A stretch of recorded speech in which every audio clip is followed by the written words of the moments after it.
Everyone, आज हम बात करने वाले हैं सीपीसी के बारे में। सीपीसी मतलब code of civil procedure.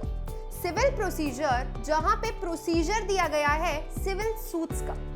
CPC के बहुत ही इंपॉर्टेंट टॉपिक के बारे में आज हम बात करने वाले हैं, section 9 of CPC which deals with jurisdiction of civil code। तो jurisdiction of civil code के लिए हम सेक्शन 9 पढ़ेंगे सीपीसी का। jurisdiction का क्या मतलब होता है? jurisdiction का मतलब होता है the power of the court to take the cognizance of the offense। कौन से केस में कोर्ट अलाउ कर सकते हैं, कौन से केस को कोर्ट ट्राई कर सकते हैं, उसकी पावर को बोला जाता है jurisdiction। सेक्शन 9 ऑफ सीपीसी में ज्यूरिसडिक्शन के बारे में बात की गई है कि सिविल कोर्ट्स कौन से केसेस का ज्यूरिसडिक्शन ले सकते हैं, कौन से केसेस को अलाउ कर सकते हैं, कौन से केसेस को ट्राई कर सकते हैं। और इसीलिए इसे बोला जाता है gateway to CPC. Gateway to CPC, this is the gate to enter the procedure in the civil code.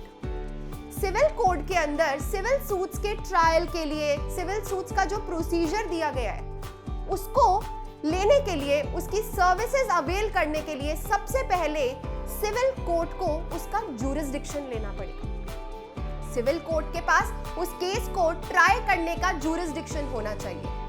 तो बेसिकली सेक्शन 9 हमें वो कंडीशंस के बारे में बताता है कि ऐसी कौन सी कंडीशंस है कि अगर वो कंडीशंस फुलफिल होंगी तभी वो सूट ऑफ सिविल नेचर कहलाएगा और तभी उस सूट का ज्यूरिसडिक्शन कोई सिविल कोर्ट ले सकते हैं। इसीलिए सेक्शन 9 को गेटवे टू सीपीसी बोला जाता है। ये था इंट्रोडक्शन। अभी हम देखेंगे कि सेक्शन 9 एक्चुअली में क्या कहता है। Let's move to section 9।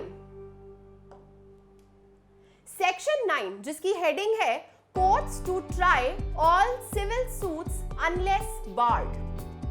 सो यहां पे courts to try all civil suits, ये जो वर्ड ऑल है, this gives an inherent jurisdiction to the civil courts to take all the civil suits, to try all the civil suits as per section 9। इसे बोला जाता है plenary jurisdiction, that it shall be presumed that the court has the jurisdiction। Then it will be upon the defendant to prove that the court does not have the jurisdiction or the court is incompetent to try this particular suit।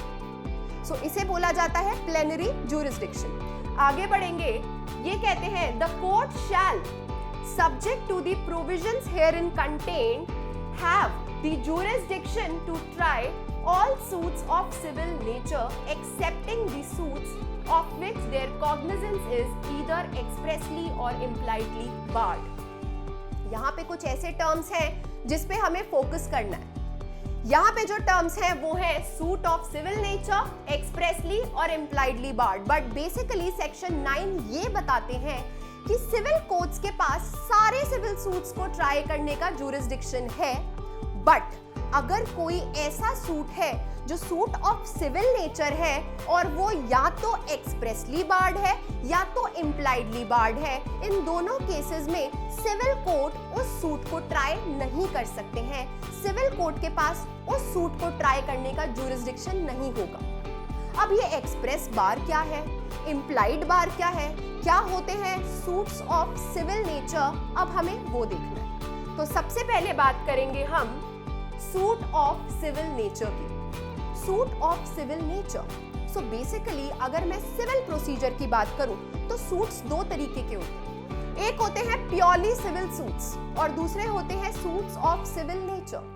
Purely civil suits होते हैं जहां पे only the civil legal right of a person is involved, वो होते हैं pure civil suits. But suit of civil nature का मतलब है कोई ऐसा सूट जिसमें more than one issues involve है, जिसमें से जो डोमिनेंट इश्यूज हैं वो सिविल लीगल राइट से रिलेटेड हैं, बट जो अदर सब्सिडियरी इश्यूज हैं वो या तो सोशल इश्यूज हैं या रिलीजियस इश्यूज हैं। तो उस सूट को बोला जाएगा suit of civil nature, which is not purely a civil suit, but because it has certain dominant features which leads to which replies to the suit which is civil nature, या फिर ऐसा right जो कि legal civil right है, civil legal right है किसी person का, उसे बोला जाता है सूट ऑफ सिविल नेचर। इसके कुछ एग्जाम्पल्स हैं, जिसका मतलब है कि ऐसे सूट्स में, ऐसे केसेस में सिविल कोर्ट के पास सेक्शन 9 के अंदर जुरिस्डिक्शन है कि वो कोर्ट केस को ट्राई कर सकते हैं। First, suit relating to right to worship religious ceremony.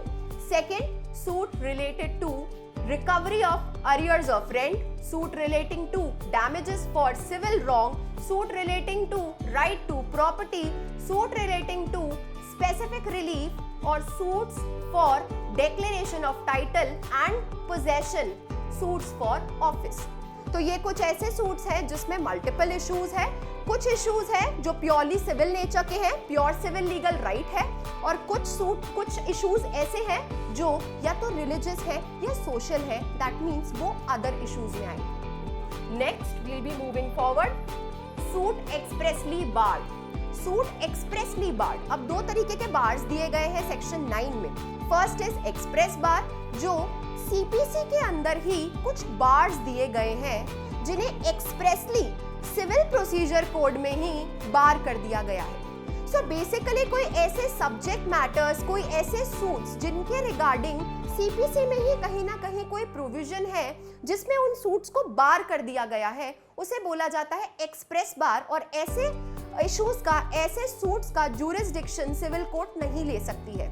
इसके एग्जाम्पल हैं res judicata, order 2 rule 2, order 22 rule 9, order 23 rule 1 etcetera. इसके अलावा दूसरे तरीके का बार होता है इम्प्लाइड बार, जिसे हम बोलते हैं कि जो एक्सप्रेसली नहीं दिया गया है वो इम्प्लाइड है। दैट मीन्स कोई ऐसे बार्स, कोई ऐसी रिस्ट्रिक्शंस टू द जुरिस्डिक्शन जो सीपीसी में किसी प्रोविजन के फॉर्म में नहीं दी है, रादर किसी और एक्ट में, किसी और स्टैट्यूट में या तो एक्सप्रेसली या इम्प्लाइडली दी गई है। अगर कोई ऐसा स्टैट्यूट है जहां ये बोला गया है कि इस पर्टिकुलर सब्जेक्ट मैटर से रिलेटेड सूट्स को डील करने का जो जुरिस्डिक्शन है एक पर्टिकुलर कोर्ट या ट्रिब्यूनल के पास है, दैट मीन्स वो एक इम्प्लाइड बार है, जहां पे इम्प्लाइडली सिविल कोर्ट के जुरिस्डिक्शन पे बार लगा दिया गया है कि उस मैटर को सिविल कोर्ट नहीं ट्राई कर सकते हैं। वो होते हैं इम्प्लाइड बार्स। जैसे income tax tribunal, income tax related जितने भी मैटर्स होते हैं वो ट्रिब्यूनल में जाते हैं, सिविल कोर्ट में नहीं आते। जैसे revenue tribunal, rent tribunal and etcetera. तो ये थे express bars, implied bars, and also we understood the meaning of suit of civil nature. So this was all about the section 9 of CPC, जिसमें jurisdiction of civil court के बारे में बताया गया है, जो कि सीपीसी का गेटवे है। Thank you.